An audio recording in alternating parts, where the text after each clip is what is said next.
Good morning all.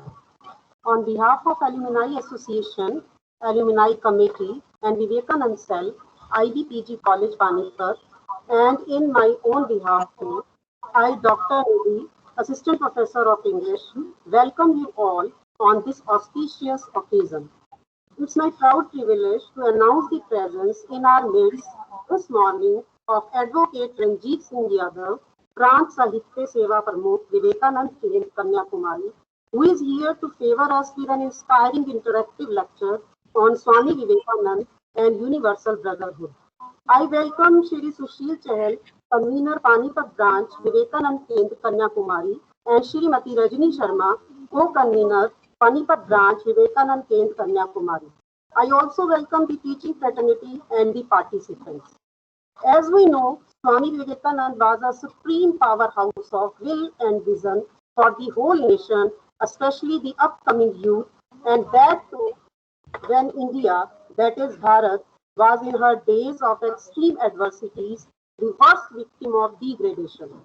Absorbing his glorious rays of confidence from his beloved Guru, Ramakrishna Paramhans, Swami Vivekananda came out like a full moon from behind the cloud and filled the hearts and minds of Indian youth the world over.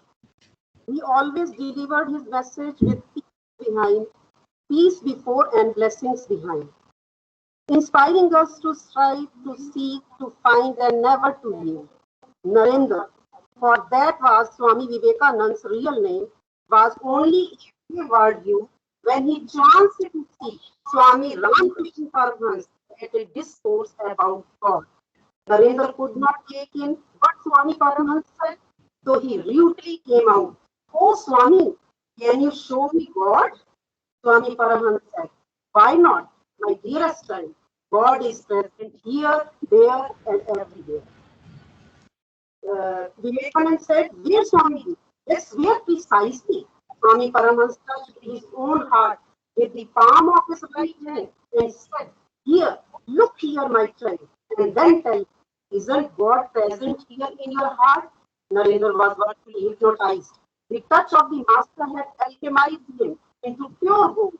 The ugly duckling was completely transformed. He was no longer Narendra. He had been a little while before. He had already become the powerhouse of will and vision. Swami Vivekananda, a firm devotee, a noble soul, a standard bearer of message to every living being the world over. His miraculous transformation from a wayward youth to a spiritual saint was a wonder of wonders. The way he served the master, Ramakrishna Paramhans day and night, was a miracle of prayer device. How very freely did he once consume in a drop the cancer of something drop by drop, day and night, from an incurable wound of Gurudev, raised him to the position of a supreme Shishya in the world's power. Now, I look up to Dr. Shashi Prabha, convener Alumni Association and Committee. She is always firm as a rock in her resolve. She is all out for every noble cause. She is known for her own approach to life and is always ready to pay personal attention to everything in life.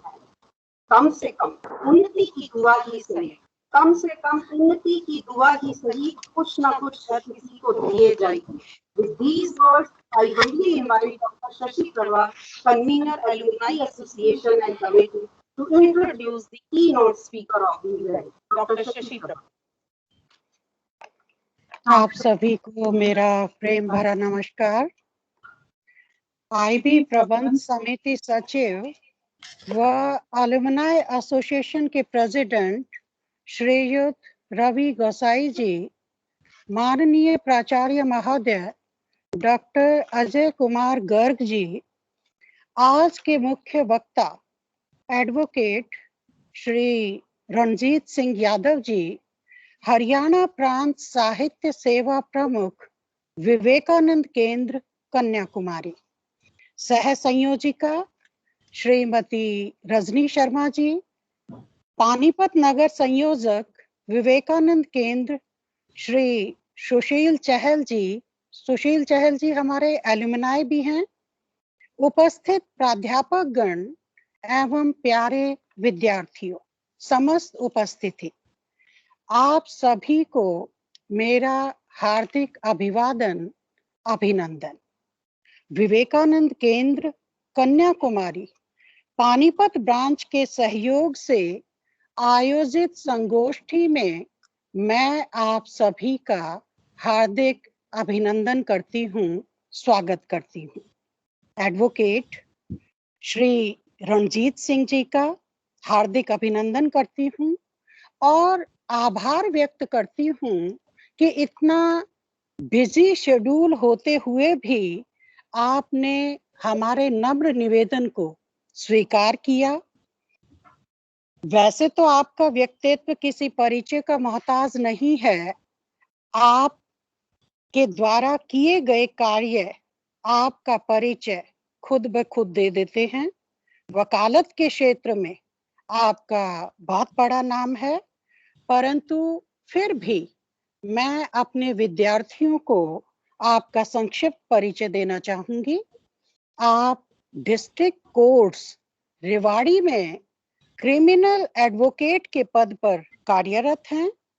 1984 में जो सिख दंगे हुए थे, उनमें जो victims हैं, जो भुक्तभोगी हैं, उनको न्याय दिलाने के लिए आप जस्टिस टी.पी. गर्ग कमीशन के सामने भी अपीयर हुए हैं।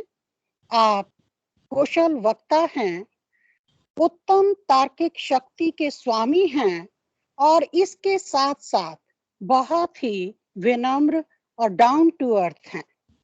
आप विवेकानंद जी के विचारों से बहुत अधिक प्रभावित होकर लंबे समय से विवेकानंद केंद्र कन्याकुमारी से जुड़े हुए हैं और हरियाणा प्रांत सेवा साहित्य प्रमुख, चाहे भ्रूण हत्या की समस्या हो या जो गरीब ग्रामीण हैं उनके उत्थान की बात हो या उनकी स्किल्स को बढ़ाने की बात हो, आप समय समय पर उनके उत्थान के लिए अनेक कार्यक्रम आयोजित करते रहते हैं और विश्वविद्यालयों में, महाविद्यालयों में विवेकानंद केंद्र कन्याकुमारी के संयुक्त तत्वावधान में आयोजित कार्यक्रमों में आप व्याख्यान प्रस्तुत करते रहते हैं और आज का व्याख्यान भी उसी कड़ी का एक हिस्सा है। और आज आपके व्याख्यान का विषय है Swami Vivekananda and universal brotherhood. Swami Vivekananda ji का नाम आते ही मेरे मन में अपने आप दो पंक्तियां स्मरण हो आती हैं। कुछ लोग थे जो वक्त के सांचे बदल गए, कुछ लोग थे कि वक्त के सांचे में ढल गए, कुछ लोग थे कि वक्त के सांचे बदल गए। और ऐसी ही महान हस्ती, महान व्यक्तित्व, मैं ये कह सकती हूँ कि युग प्रवर्तक, संत, महान देशभक्त, श्रेष्ठ वक्ता, विचारक, लेखक, मानव प्रेमी थे स्वामी विवेकानंद जी। बहुत ही छोटा जीवन उनका रहा। इस छोटे से 39 वर्ष के जीवन में स्वामी विवेकानंद जी जो काम कर गए वो आने वाली अनेक शताब्दियों तक हमारा मार्गदर्शन करते रहेंगे। 30 वर्ष की आयु में शिकागो में स्वामी विवेकानंद जी ने हिंदू धर्म का परिचय देते हुए विश्व बंधुत्व के मूल सिद्धांतों का प्रतिपादन किया। उस समय शिकागो में सभी अपने अपने धर्म की प्रशंसा कर रहे थे, पर उन्होंने अपने धर्म की प्रशंसा ना करके धर्म का परिचय कराया, अपनी संस्कृति का परिचय कराया और सबको भाइयों और बहनों कहकर संबोधित किया। पूरा का पूरा पंडाल हाल तालियों से गूंज उठा था और उन्होंने वहां जो हमारे विश्व बंधुत्व के मूल सिद्धांत हैं उनका प्रतिपादन किया। विश्व बंधुत्व का मतलब क्या है? पूरे के पूरे विश्व को एक परिवार के रूप में स्वीकार करना। परंतु अगर हम आज की वर्तमान परिस्थितियों पर दृष्टिपात करें तो चारों ओर संघर्ष और हिंसा का बोलबाला है। ईर्ष्या, द्वेष, असहिष्णुता हमारी मानवता को विभाजित कर रही है। ऐसे में विवेकानंद जी के जो विश्व बंधुत्व के जो मूल सिद्धांत हैं, उनकी प्रासंगिकता और भी अधिक बढ़ जाती है और अपने विद्यार्थियों को विवेकानंद जी के सिद्धांतों से, उनके विचारों से रूबरू कराने के लिए आज का ये प्रोग्राम आयोजित किया गया है। और सिद्धांतों से रूबरू कराने के लिए आज हमारे बीच हैं एडवोकेट श्रीयुत रणजीत सिंह यादव जी। मैं पुनः करतल ध्वनि से आपका स्वागत करती हूँ, अभिनंदन करती हूँ और व्याख्यान के लिए आमंत्रित करती हूँ एडवोकेट रणजीत सिंह यादव जी। सभी को मेरा नमस्कार। स्वामी विवेकानंद के लिए रविंद्रनाथ टैगोर जी ने बहुत ही सुंदर पंक्ति कही है। उन्होंने कहा है, यदि आप भारत को जानना चाहते हैं तो मात्र स्वामी विवेकानंद जी को पढ़ लीजिए। एक सिंगल व्यक्तित्व में संपूर्ण भारत के दर्शन होते हैं। कितना व्यापक व्यक्तित्व रहा होगा, इसी कल्पना हम इसी बात से लगा सकते हैं कि एक नोबेल प्राइज विनर, श्रेष्ठ कवि, दार्शनिक ये बात कहते हैं कि भारत का परिचय सिर्फ एक व्यक्ति को जानने से हो सकता है। आइए बात करते हैं विश्व बंधुत्व दिवस के दिन, आज की तारीख में शिकागो में जो भाषण दिया था 11 सितंबर को, ऐसा क्या कह दिया था, उसका आधार क्या था, कहां से इतनी शक्ति आई थी और चंद मिनटों में ऐसा क्या बोल दिया था कि एक क्रांतिकारी युवा सन्यासी के रूप में पूरे विश्व में रातों रात वो प्रख्यात हो गए। इसमें ऐसा नहीं था कि बहनों और भाइयों सिर्फ स्वामी विवेकानंद जी ने बोला था। इससे पहले भी 3 वक्ता अपने संबोधन की शुरुआत इन्हीं शब्दों से कर चुके थे कि मेरे अमेरिकन बहनों और भाइयों। लेकिन इस संबोधन में ऐसा क्या था कि 3 मिनट का समय मिला हो और 3, 4, 5 मिनट तक तालियां बजती रही हो, सब अपने सीट से खड़े हो गए और एक जोरदार अभिनंदन उन्होंने सिर्फ इन 5 शब्दों के लिए किया हो। तो मात्र यदि 5 शब्द होते तो ऐसा ही अभिनंदन उन 3 वक्ताओं को भी मिला होता जिन्होंने इसी तरह से संबोधित किया था। इसकी गहराई में जाने के लिए आइए चलते हैं खेतड़ी। खेतड़ी के महाराज ने स्वामी विवेकानंद को आमंत्रित किया हुआ था और उनके यहाँ एक नृत्य का कार्यक्रम होने वाला था। एक बहुत ही प्रसिद्ध नर्तकी आने वाली थी और वो नृत्य पेश करने वाली थी। उनका आग्रह था कि विवेकानंद जी भी इसमें शामिल हों। समाचार पहुंचाया गया, किंतु विवेकानंद जी ने इनकार कर दिया। उन्होंने कहा कि साधु सन्यासियों का गीत संगीत से इन चीजों से क्या लेना देना। इससे पहले भी जब स्वामी जी कलकत्ता में रहते थे तो उनका घर जो था, जिस रास्ते से वो अपने घर लौटते थे वहां एक वैश्यालय पड़ता था जहां वैश्यावृत्ति होती, जिसको आजकल रेड लाइट एरिया बोलते हैं। स्वामी जी वहां से ना गुजर कर एक लंबा रास्ता लेते थे जो लगभग 4 किलोमीटर लंबा होता था। यहां से स्वामी जी का उदय हुआ, यहां से उन्होंने अपनी आत्मा को पहचाना और इस घटना के बाद ही उनके अंदर वो शक्ति, वो सामर्थ्य आया कि पूरे विश्व को गले लगाने की ताकत उनके अंदर बनी। जब उस नर्तकी ने निवेदन किया कि स्वामी जी भी मेरा नृत्य देखें, तो स्वामी जी ने इनकार कर दिया, अपने कमरे में चले गए ऊपर। लेकिन जब उसने वहां एक भजन के रूप में अपने नृत्य को रखा कि प्रभु मेरे अवगुण धीर धरो, इस तरह से गाना था।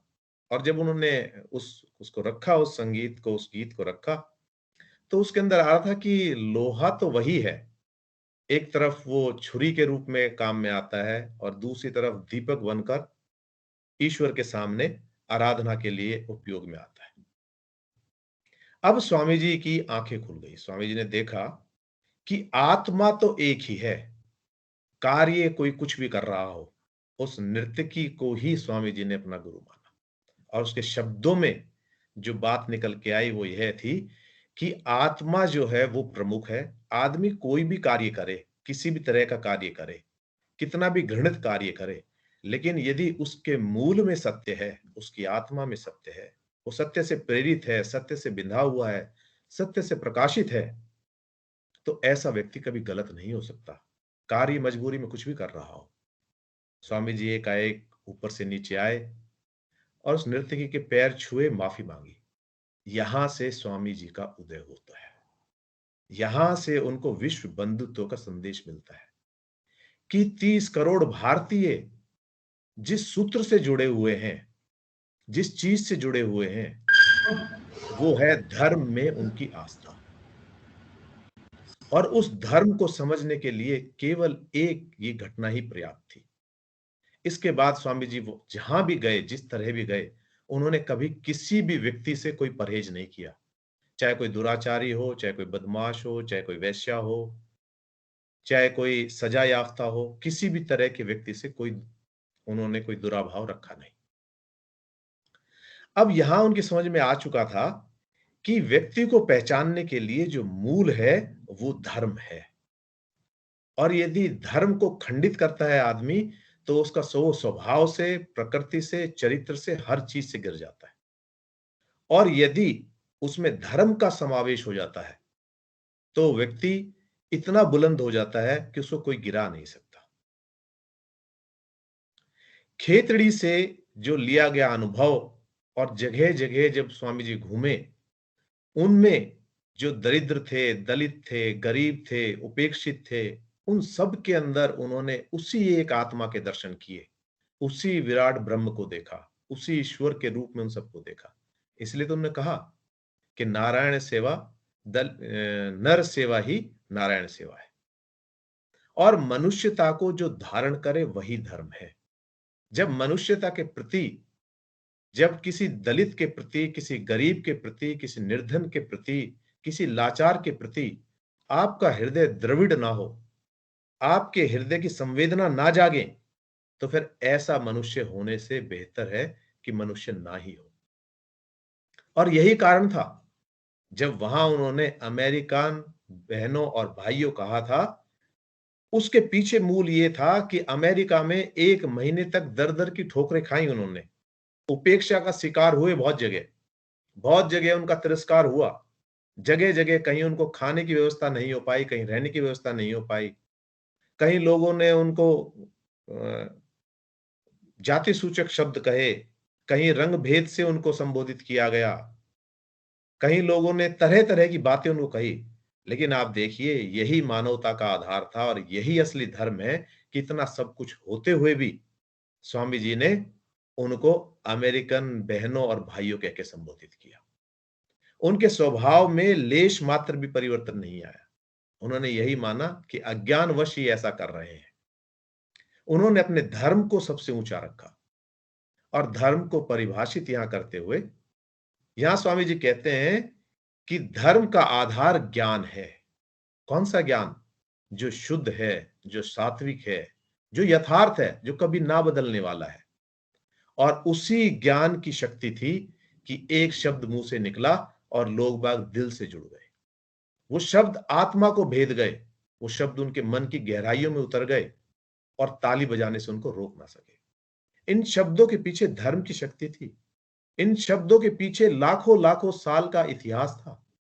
इन शब्दों के पीछे हमारे उपनिषद, हमारे वेद, हमारे पुराण, इनकी शक्ति थी। उन महर्षियों का तप था जिन्होंने लाखों साल हिमालय पे तप करते करते अपनी हड्डियों को गला दिया था। वो सब जब स्वामी जी के मुख अरविंद से ये शब्द निकले तो उन सब में उनका आह्वान हुआ, उन सब उस ऋषि परंपरा का बोध हुआ, उस धर्म का बोध हुआ, उस मानवता का बोध हुआ। और वही जब सीधे तार दिल से दिल के जुड़े तो कोई अपने आप को रोक नहीं पाया। स्वामी जी के बारे में जितनी भी बातें करें वो कम है। ऐसा ही तो हुआ था जब वो अपनी हालात के लिए, अपनी हालत के लिए काली के सामने वर मांगने गए। उनके गुरु रामकृष्ण ने कहा कि आप जाओ और काली के सामने मांग लो, आपके कष्ट हर लेगी। लेकिन स्वामी जी 3 बार गए और 3 बार लौट के आ गए। और उन्हें मांगा तो आखिरी बार में क्या मांगा? मुझे बुद्धि दो, मुझे सामर्थ्य दो, मुझे सत्य दो, मुझे ज्ञान दो। यही मांगा उन्होंने। और यही मूल है आज की तारीख में। अमेरिका के एक राइटर हैं, उन्होंने बहुत अच्छी किताब लिखी है। उन्होंने लिखा है कि यदि अ गिफ्ट अनओपन, ये उसका नाम है उस पुस्तक का।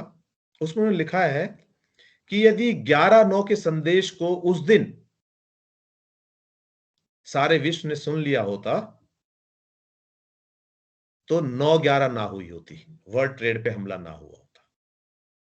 ये सारी जो धर्म की लड़ाई है, आज धर्म की लड़ाई अधर्म से नहीं है, आज धर्म की लड़ाई धर्म से है, आज अच्छाई की लड़ाई अच्छाई से है। आज धर्म को जिस रूप में प्रचलित कर रखा है, जिस रूप में उसकी व्याख्या कर रखी है, आज लड़ाई तो उसी से है।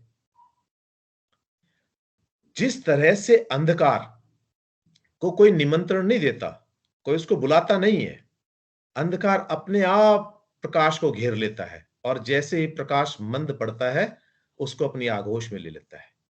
इसी तरह से अधर्म है। अधर्म इस पूरे संसार में व्यापक है, फैला हुआ है।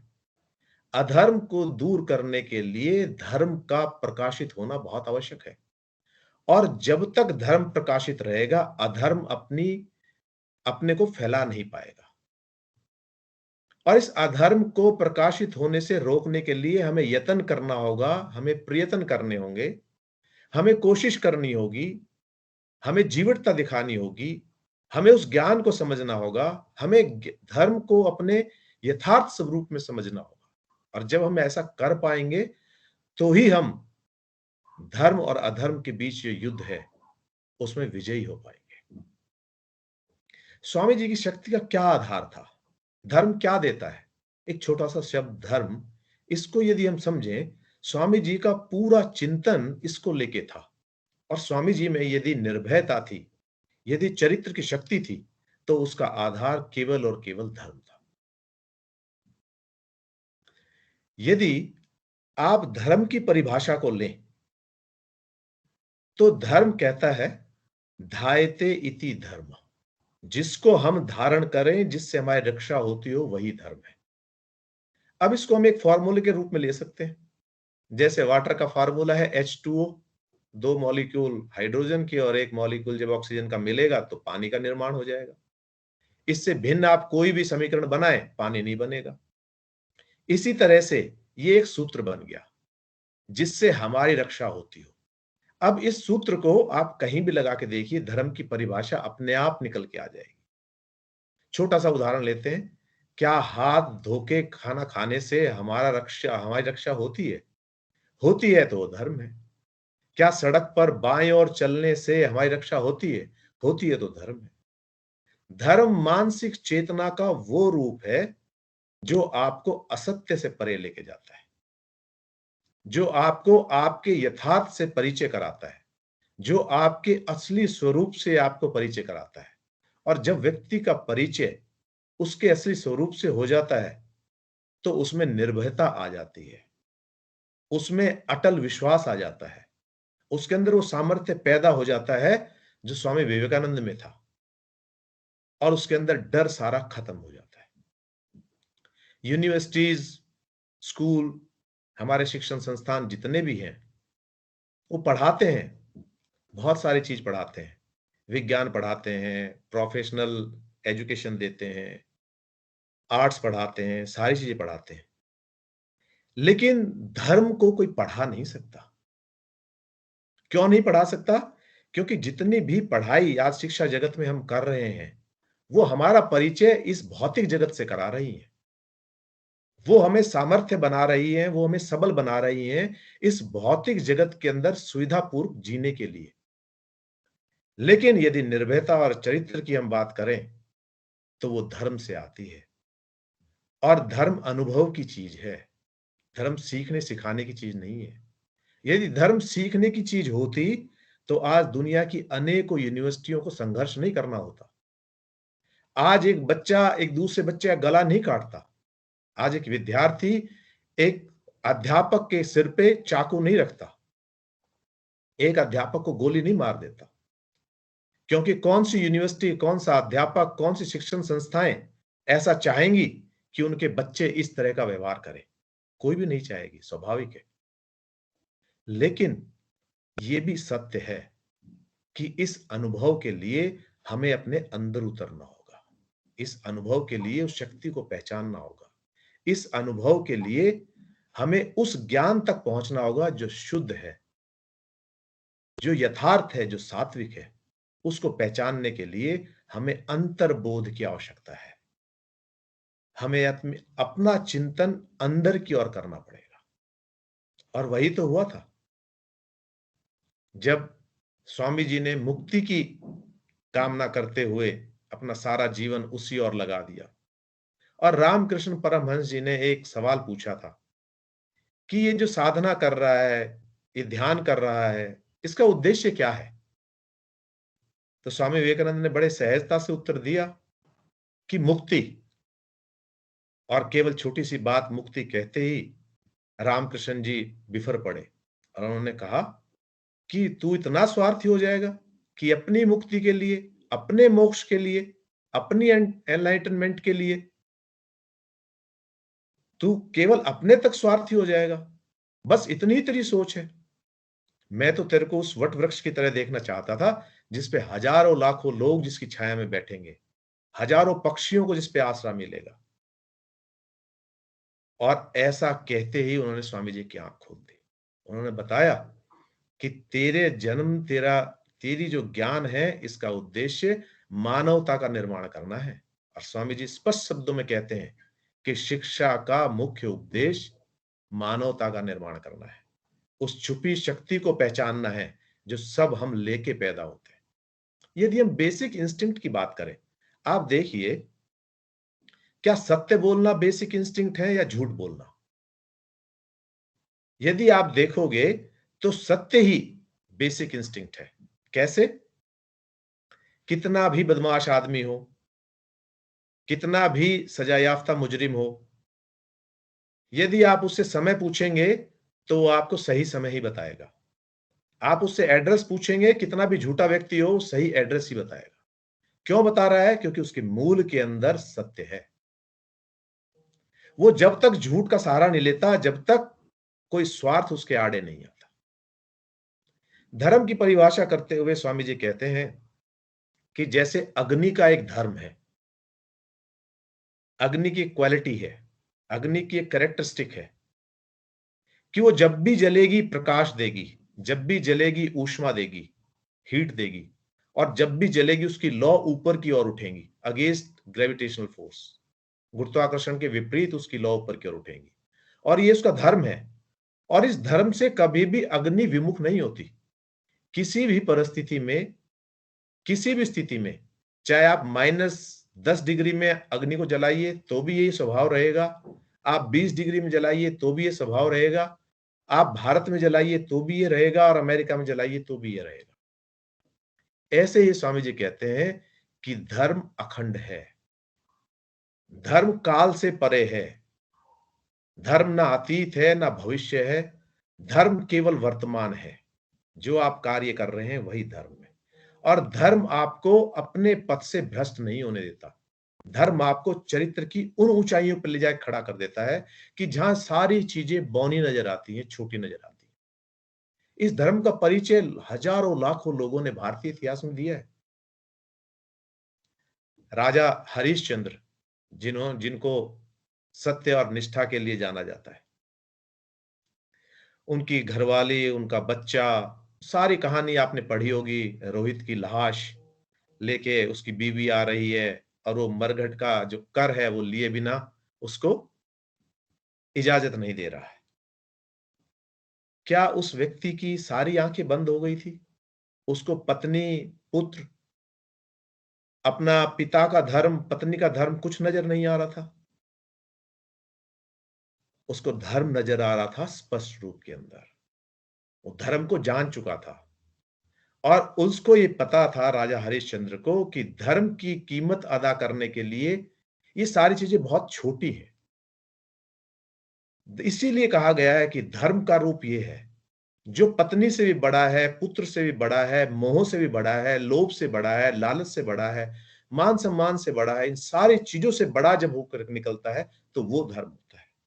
और जिस व्यक्ति के जीवन के अंदर धर्म प्रकाशित हो जाता है, जिस व्यक्ति के जीवन के अंदर धर्म रोशन हो जाता है, वो चाहे अमेरिका में बोले, चाहे भारत में बोले, चाहे कोलंबो में बोले, चाहे मद्रास में बोले, उस व्यक्ति के शब्दों में आकर्षण होता है। उस व्यक्ति के शब्दों के अंदर वो शक्ति होती है जो हजारों, लाखों, करोड़ों लोगों को अपने पीछे पीछे कर लेती है, अपना अनुयायी बना देती है।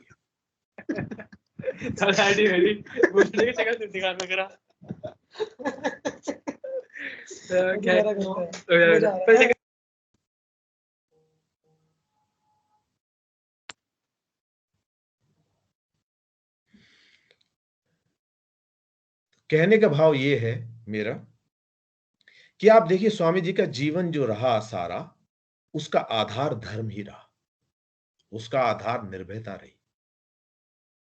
उसमें जाने से पहले, कन्याकुमारी जाने से पहले, शिकागो जाने से पहले, जब यूएसए गए थे उससे पहले, वो कन्याकुमारी पहुंचे, पूरे भारत का भ्रमण करते हुए अंतिम छोर के ऊपर पहुंचे। और वहां सन्यासी थे, उनके पास पैसा नहीं था, तट के ऊपर नाव खड़ी थी, एक शिला तक जाना था, उन्होंने निवेदन किया, उसने कहा कि पैसा नहीं है तो हम आपको नहीं लेके जा सकते।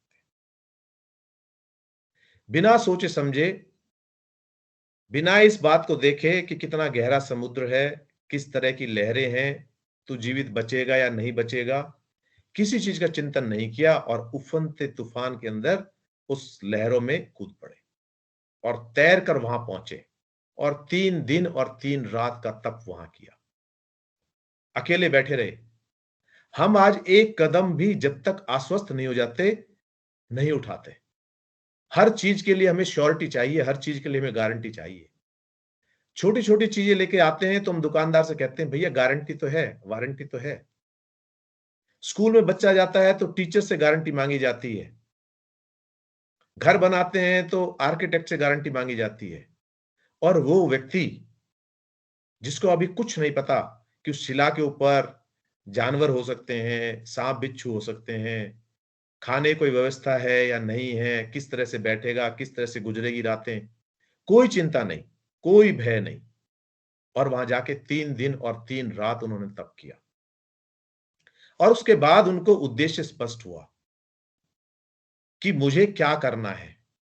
क्योंकि जो स्वामी, उनके गुरुजी ने, जो रामकृष्ण जी ने उनको कहा था कि तेरा उद्देश्य बहुत बड़ा है, तुझे माँ का कार्य करना है। वो माँ का अभिप्राय स्पष्ट नहीं था। माँ कौन सी? काली माँ, उनकी अपनी माँ, शारदा माँ या ये भारत माँ। और 3 दिन के बाद उन्हें स्पष्ट हुआ कि इस माँ का कार्य करना है। और आप देखिए, यूनिवर्सल ब्रदरहुड की जो हम बात कर रहे हैं, विश्व बंधुत्व की जो बात कर रहे हैं, ये उनके स्वभाव में उस समय थे साहब। जब वो खड़े, उनने कोई शिकायत नहीं की कि भारत के अंदर लोग ऐसा कर रहे हैं, वैसा कर रहे हैं, राजा ऐसा कर रहे हैं, राजा वैसा कर रहे हैं, लोग साथ नहीं दे रहे, लोगों में फूट है, लोग अधार्मिक हैं, अंधविश्वास से जकड़े हुए हैं। किसी से कोई शिकायत नहीं की। उन्होंने सिर्फ अपने सामर्थ्य को परखा, उन्होंने सिर्फ अपनी ओर देखा कि तू इसके लिए क्या कर सकता है, भारत के लिए तेरा कर्तव्य क्या है और इस भारत के लिए कितना बड़ा बलिदान तू दे सकता है। और यही, जब ये चीज स्पष्ट हो गई तो उसके बाद विवेकानंद जी को रोकने वाला पूरे जहां में कोई नहीं था। जब चरित्र को बल मिलता है, जब धर्म लोगों की समझ में आ जाता है, तो उसके लिए सारी चीजें छोटी होती हैं। भगत सिंह का मैं अक्सर जिक्र करता हूं। असेंबली में बम फोड़ा था और उसके बाद फांसी की सजा।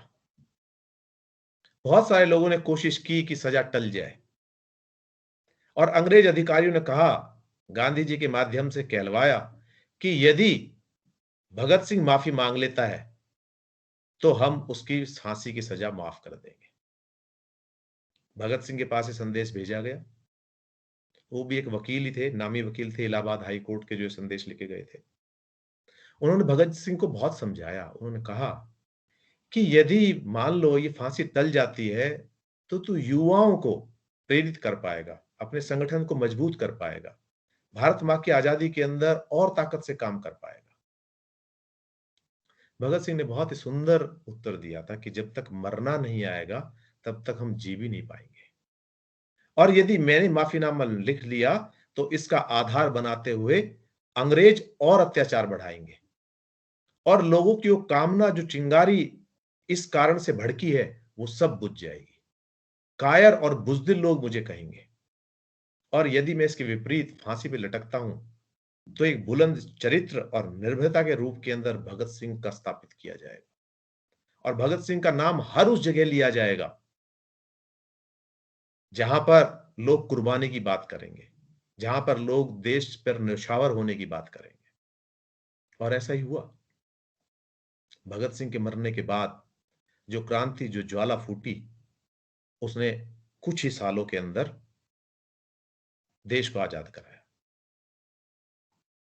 1900 के अंदर जब देश की आजादी को लेकर स्वामी विवेकानंद से प्रश्न किया गया तो उन्होंने कहा कि देश को आजाद कराना है तो इसी को अपना मूल मंत्र मान लो। भूल जाओ सब देवी देवताओं को, भूल जाओ सब तीर्थ को, भूल जाओ सब पुण्य और पाप को, केवल और केवल भारत माता आपके जहन में रहनी चाहिए। और यदि आप ऐसा कर सकते हो तो आने वाले 50 साल के अंदर आप इस भारत मां को आजाद करा के रहोगे। और वैसा ही हुआ। जिस दिन उन्होंने कहा था, 97 की बात थी, क्षमा कीजिए मुझे, 1897 में उन्होंने ये कहा था और 47 के अंदर भारत आजाद। एक सोए हुए समाज के अंदर उन्होंने क्रांति पैदा की। जहां भी गए, यूरोप के अंदर जब गए तो एक रेड लाइट एरिया से जब गुजर रहे थे, वेश्यावृत्ति औरतें कर रही थी, तो किसी ने आग्रह किया कि स्वामी जी आप वहां जाके उनको बताइए। तो स्वामी जी ने जब वहां पहुंचे तो वहां जो युवतियां थी, उन्होंने स्वामी जी को देख के ये कहा कि मुझे ऐसा लग रहा है कि साक्षात ईश्वर मेरे सामने आके खड़ा हो गया हो।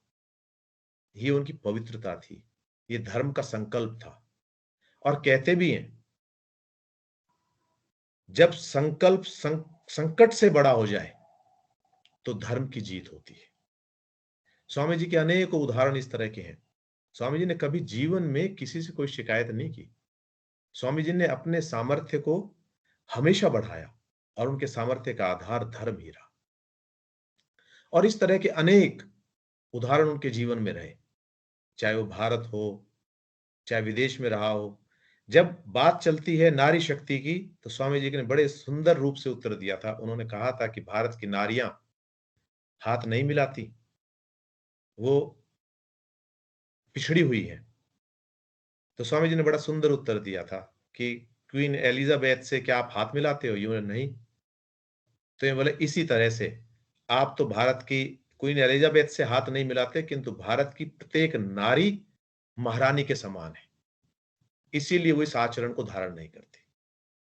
स्वामी जी का पूरा जीवन जो था वो केवल धर्म और चरित्र की बात करते हुए बीत गया।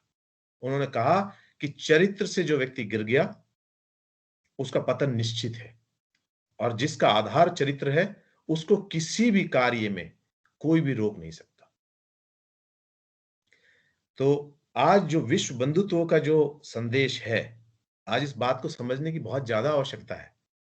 आज जिस अवस्था के अंदर हम खड़े हैं, जिस परिस्थिति में हम खड़े हैं, वो किसी से छुपी हुई नहीं है।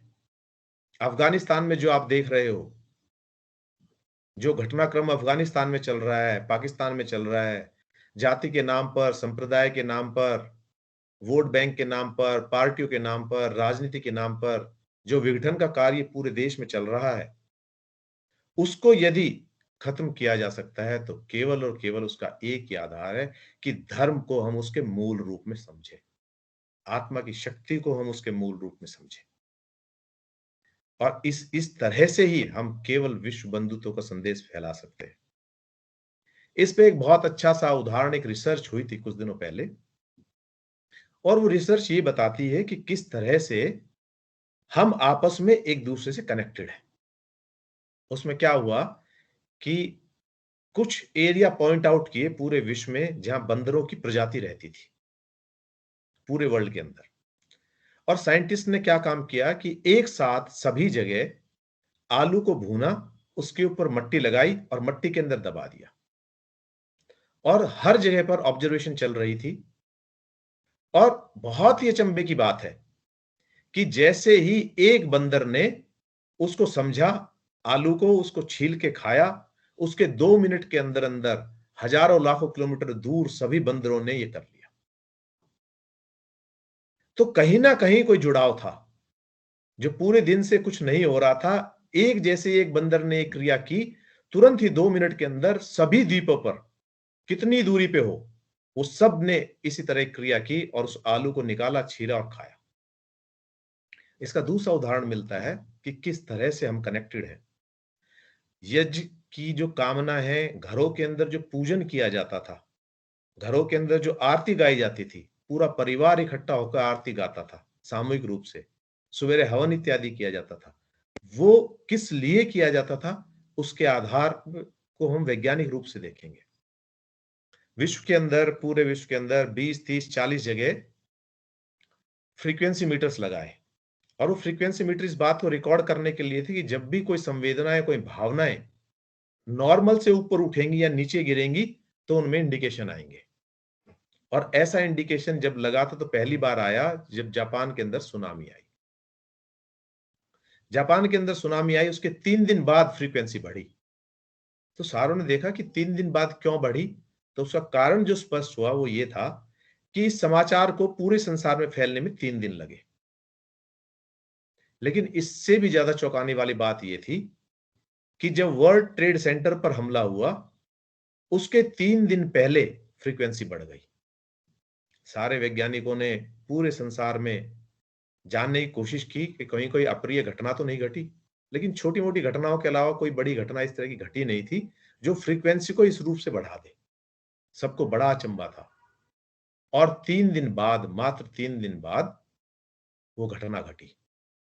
अब वैज्ञानिक इस शोध में लग गए थे कि घटना तो 3 दिन बाद घटी है, लेकिन ये 3 दिन पहले फ्रीक्वेंसी क्यों बढ़ गई।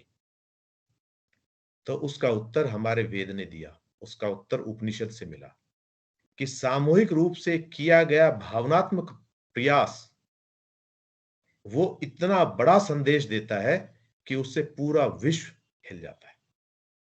9 आदमी मरने मिटने की स्थिति में 9 साल से प्रयासरत, और उनको ग्रीन सिग्नल 3 दिन पहले मिला था, और इतने दृढ़ विश्वास के साथ वो आतंकी थे कि किसी भी कीमत के ऊपर उनका जो ये घटना को जिसको अंजाम देना चाह रहे थे वो नहीं टलेगी। अमेरिका जैसा राष्ट्र, उनके जहाज, उनके यात्री, उनके ही पायलट, उनकी सुरक्षा, उन्हीं की बिल्डिंग, उन्हीं के लोग, 9 व्यक्तियों ने मिलकर इतना बड़ा विध्वंस कर दिया जिसकी गूंज आज तक सुनाई दे रही है। कहने का भाव ये कि जब 9, 10, 200, 250 लोग संगठित होकर और आतंकवाद के लिए पूरे संसार को हिला सकते हैं, तो करोड़ों की जनसंख्या वाला ये देश, जो हमेशा सर्वे भवन्तु सुखिना की कामना करता है, जो शांति मंत्र में हमेशा ये कामना करता है कि जो शांति अंतरिक्ष में है, जो शांति वनस्पति में है, वही उसी शांति को मैं प्राप्त करूं। और केवल अपनी अपनी नहीं, चराचर जगत की कामना करता है, शांति की, चराचर जगत के कल्याण की कामना करता है। तो जब सामूहिक रूप से की गई प्रार्थना, सामूहिक रूप से रखा गया विचार, इसके अंदर भी इतनी ही ताकत है जो उस द्वंद्व से लड़ सकता है और विश्व के अंदर विश्व बंधुत्व की भावना को प्रकाशित कर सकता है, उसको जगा सकता है। तो मुझे लगता है कि इंडिकेशन आ गया है। मैं अपने वक्तव्य को इन्हीं बातों के साथ विराम दूंगा कि धर्म को हमें मूल रूप से जानना होगा और धर्म को हमेशा प्रकाशित करने के लिए पूरे प्रयत्न करने होंगे। अपने मूल स्वभाव को, अपने मूल स्वरूप को हमें समझना होगा और तभी हम आपस में बंधुत्व देख पाएंगे। आज की जो स्थिति है, घरों के अंदर जो वातावरण है, समाज के अंदर जो वातावरण है, कोर्ट के अंदर तो मैं रोज देखता ही हूं, उससे हम लड़ सकेंगे, उसको हम खत्म कर सकेंगे और भाईचारे का संदेश हम फैला सकेंगे। आपने इतने ध्यान से सुना, उसके लिए बहुत बहुत धन्यवाद।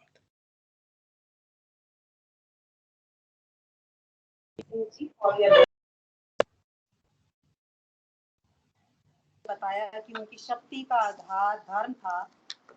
धर्म यथार्थ से परिचय कराता है। धर्म का आधार ज्ञान है। धर्म के ज्ञान से डर खत्म हो जाता है और वर्तमान समय में हमें अंतर्बोध की आवश्यकता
Am I audible now?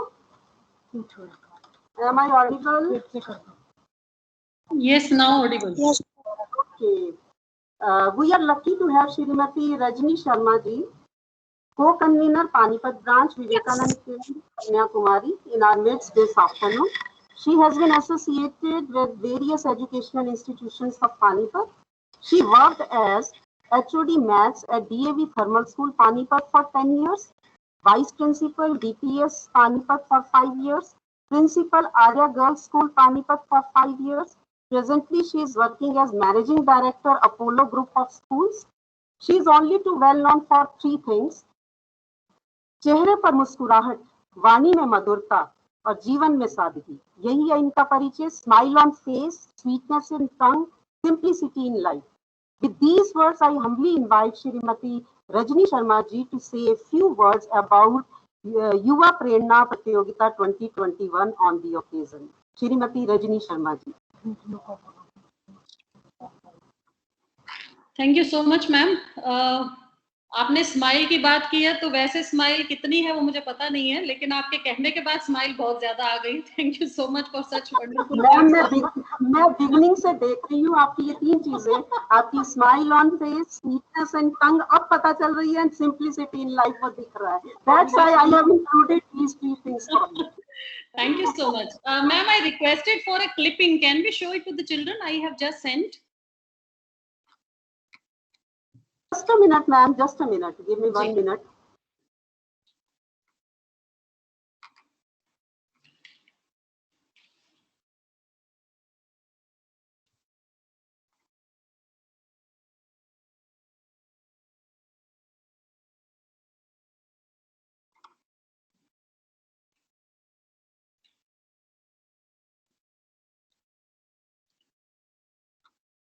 अगर मैनेजेबल नहीं हो तो you can let me know, then I can start with the topic.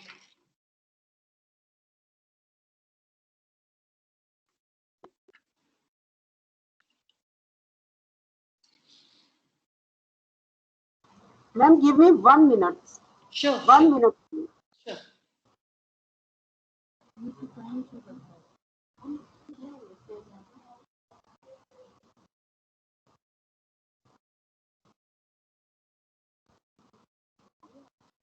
Ma'am, is it visible? To me, it is not visible. Okay.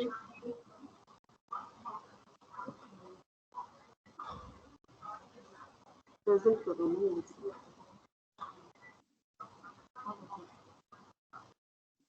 Now, ma'am. हाँ, अभी स्क्रीन आ गई है, इस पे अभी क्लिक शायद आप करेंगे, फोल्डर दिख रहा है. ये आया स्क्रीन. मैं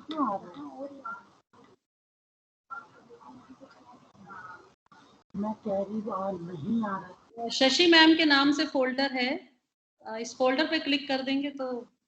हाँ जी ma'am.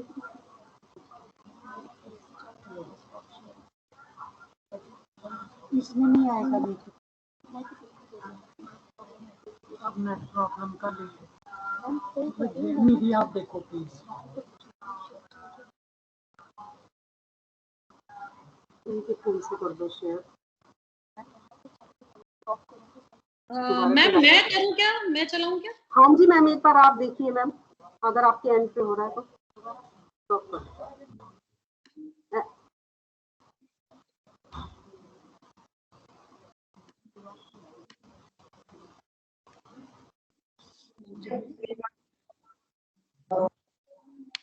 Ma'am, you can share your screen, please. Okay, sure. उनको करने दो. मैं कर रही हूँ. मेरी तरफ से डॉक्यूमेंट आप बंद कर दीजिए.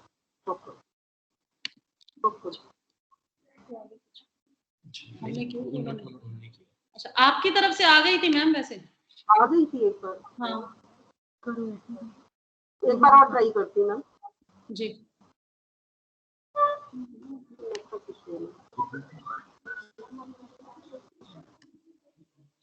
Now ma'am.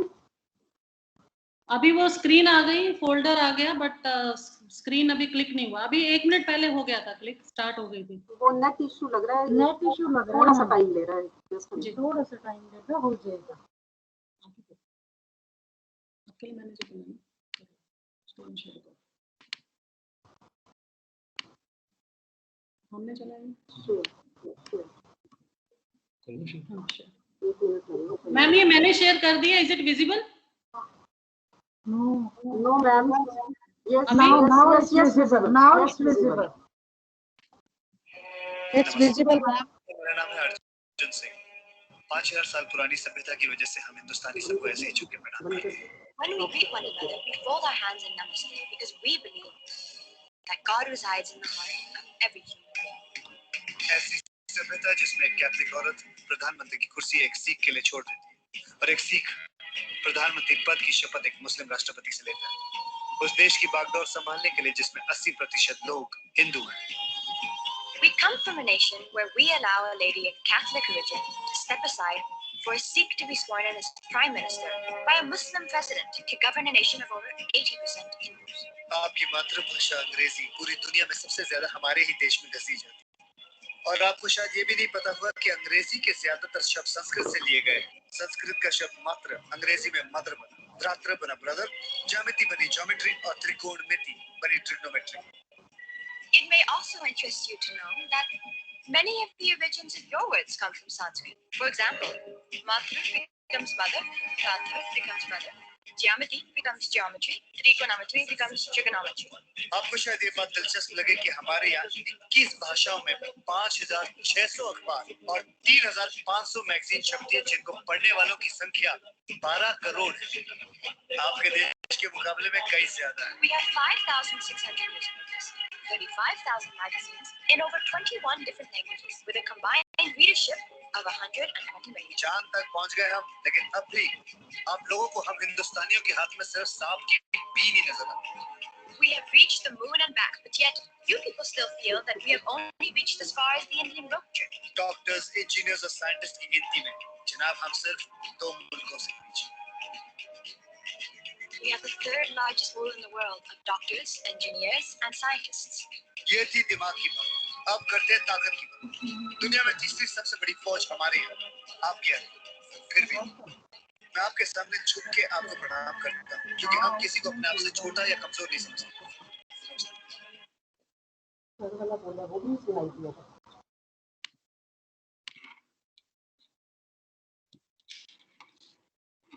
So I hope ma'am सबको दिखी होगी clipping. Yes ma'am, yes ma'am. जी मैम। एक्चुअली स्कूल एजुकेशन से रिलेटेड होने की वजह से कई बार ऐसा लगता है कि बच्चे स्कूल के हों या कॉलेज के, बात कैसे सीधी पहुंचाई जा सकती है, उसका माध्यम कई बार ऐसा होना चाहिए जो कि उनके लिए इजीली समझ में आने वाली बात हो। अब ये क्लिपिंग दिखाने का मेरा रीजन क्या था? मैं पीछे भी एक दिन एक डिस्कशन हो रहा था, तो एक बहुत अच्छी बात सुनने को मिली, तो वो अच्छी बात दिमाग में बैठ गई कि हमारे देश के अंदर हमारी जो युवा है, हम कहते हैं कि हम सबसे युवा देश है, हमारी जनसंख्या जो है वो सेकंड लार्ज